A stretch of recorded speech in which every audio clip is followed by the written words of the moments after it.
as customer service professionals, you guys have been monitoring, responding, reacting, solving, and using customer feedback. So really, social media is nothing new. It's really, in some ways, a new channel. But the essence of taking care of your customers is not something new. So people say to me, how do I explain this to my boss? How do I explain this to my executives? Because they see social media maybe sometimes as something that their kids do on Facebook or a way to keep in touch with their family. And so I want to talk about the bottom line value. What's really new and what's different? So sometimes history gives us a perspective, right?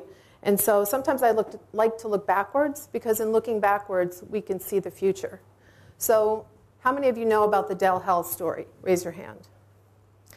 So this started because of Jeff Jarvis. He was a former reporter turned blogger, and he bought a Dell computer. And one of the things that we are finding now is that PR becomes customer service, and customer service becomes PR. So what happened with Jeff is that he bought a computer, and with it he paid for a service package which said that they would come to his house and they would fix his computer.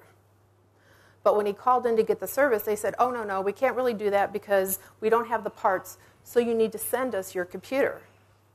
And he said, well, then I'll be without my computer for 10 days. And they said, yeah, that's pretty much. So what he felt was this was a tragedy. This wasn't really what he had signed up for. So he decided to post a blog.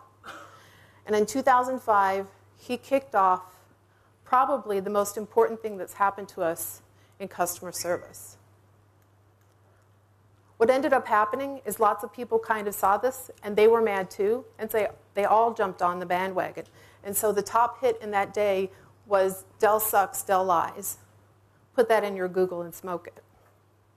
Now this is the nightmare that most companies have, is, oh, we don't want to do social media because something horrible will happen to our brand. Well, what's interesting is the conversation is happening whether you're there or not to see it. A reporter, Dwight Silverman from the Houston Chronicle, decided to take up the cause. And this is really one of the things I call part of the witness factor that's really transformed business. So Dwight called up and said, hey, I hear Jeff has a problem. And what they said was, well, you know, we monitor our forums, but they're not really a place to get customer service. And we don't respond. So if you look back in 2005, if you think about a forum where the company didn't respond or no one responded, right? It seems kind of archaic, kind of silly. So one of the things that we're finding, even back in 2005, is that the press is interested in this cause.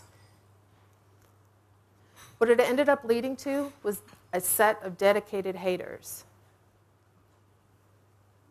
And this is probably most brands' nightmare, right?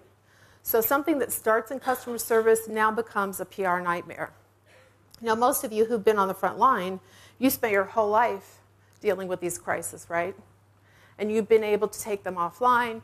You've been able to fix it the best that you could. But here's the opportunity. Social media is so public that now you will be able to get the attention of your executives and get the money to be able to transform your organization.